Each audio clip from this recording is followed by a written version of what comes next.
This is HuffPost Live. I'm Josh Sepps, and Matt Walsh is an actor, comedian, director, one of the rare founders of that comedy nerd juggernaut, the Upright Citizens Brigade Theatre. He also plays press secretary Mike McClintock in Veep on HBO. I would say about 5 to 10% is improvised, what ends up in the final cut. And because we rehearse so much, a lot of the improv just happens in the rehearsal rooms.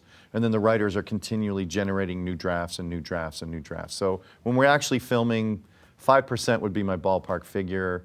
And occasionally you get that free take where it's like, okay, we got it.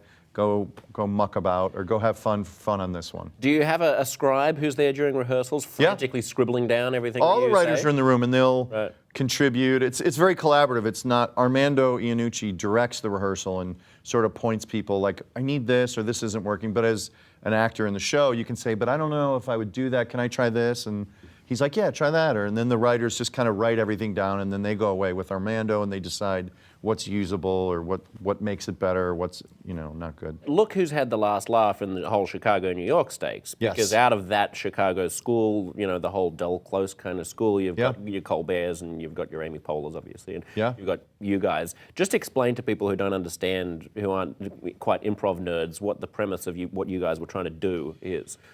We teach basically when you mention someone like Del Close, he was the founder of sort of this long-form improv movement. There's short form, which people would probably associate with Whose Line Is It Anyways, where you have a game. Do a song about Ukraine yes. as if you were a barber or something. Yes, they tell you exactly what's going to be funny and then you do it. Whereas in long form, you get a simple suggestion or you listen to a monologue and then you explore it and create long form, like 30-minute, 40-minute shows from a single suggestion. Yeah, it's really incredible when it works well, and it's really horrible when it doesn't, but usually... Yes, it is. It's probably, generally, I think at our theaters, it's generally pretty good or very good, but bad improv is like bad country music. It's insufferable.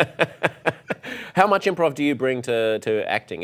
What did you ever want to do when you were younger and you were a young pup starting out? Who did you admire and what did you want to be? I think I always liked comedy. I always enjoyed your Marx Brothers, your Peter Sellers. I'm a little older, so I grew up on that kind of stuff. You grew up in the 1920s?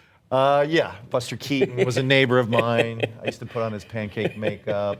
Harold Lloyd, I used to get beer from him. Right. So yeah, I think I always liked comedy, and then I think I did one thing in high school and I realized that sort of hit, like a crack hit where you get people laughing at you and it elevates your mood.